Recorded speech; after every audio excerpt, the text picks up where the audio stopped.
काय तुमचं म्हणणं आहे? काल आपण बघितलं असेल की प्रभाग 1 मध्ये राजूनगरमध्ये जे भाजपाचे या ठिकाणचे जिल्हाध्यक्ष होते, ज्यांचा आता राजीनामा घेतला आणि त्यांना पदावरून हटवलं, ते जिल्हाध्यक्ष या ठिकाणी काल त्यांनी प्रचार सभेत पट्टे वाटपाचे पत्र सगळ्या लोकांना दिले. खरं तर ही गोष्ट अतिशय चुकीची बाब आहे की असे पट्टे वाटपाचे पत्र कुठलाही शहराध्यक्ष आणि विशिष्ट पक्षाचा हा देऊ शकत नाही. हा शासकीय कार्यक्रम आहे, शासनाचा कार्यक्रम आहे. एखाद्या पक्षाचा माजी शहराध्यक्ष अशा पद्धतीचं कसं करू शकते, याच्या संदर्भात रितसर तक्रार एक राहुल भोयर नावाचा इसम आहे, त्यांनी तक्रार केली. तक्रारीच्या नंतर माननीय उपायुक्तांनी या ठिकाणी SP ऑफिसला देखील पत्र पाठवलं आहे. त्याच्या संदर्भातच आज SP साहेबांना आम्ही भेटून काल जी तक्रार दाखल झाली, जो पट्टे वाटप करणारा माजी शहराध्यक्ष या ठिकाणी कासम गोट्टुवार आहे, सुभाष कासम गोट्टुवार, काल झालेल्या तक्रारीत त्याचं कुठंही नाव नाही आहे.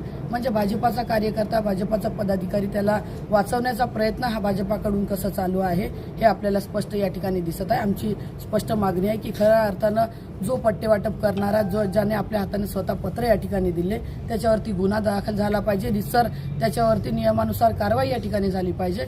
त्याच्यासाठीच आम्ही या ठिकाणी आज माननीय SP साहेबाकडे भेटायला आम्ही सगळेजण, आमचे माजी मंत्री वसंतराव पुरके साहेब, आमचे जिल्हाध्यक्ष सुभाषभाऊ दोटे, विनोदभाऊ दत्तात्रय, आम्ही सगळेजण या ठिकाणी आलो.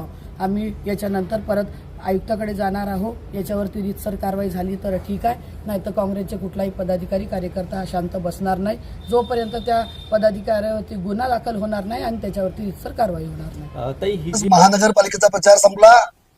भारतीय जनता पक्षाने एकत्रितपणे निवडणूक लढवली आणि भारतीय जनता पक्ष सत्तेमध्ये येणार हे काँग्रेसच्या लक्षात आलं आणि काँग्रेसने खोटे आरोप करणं सुरुवात केली. आज उभाटा आणि काँग्रेस माझ्यावर आरोप करीत आहे की खोटे पट्टे वाटप करीत आहे. आमच्या कार्यालयामध्ये पट्ट्याची केस तयार होते, ती केस महानगरपालिकेमध्ये सबमिट होते, महानगरपालिकेतून रिसिव्ड कॉपी मिळते, ती रिसिव्ड कॉपी आम्ही त्या व्यक्तीपर्यंत पोहोचवून देतो आणि काँग्रेस आरोप करत आहे की आम्ही पट्टा वाटप करीत आहे म्हणून. चंद्रपूर शहरामध्ये आत्ताच महसूल मंत्र्यांनी पट्टे वाटप केले आणि आम्ही जरूर चंद्रपूरमध्ये 16,000 नागरिकांना पट्टे देऊ.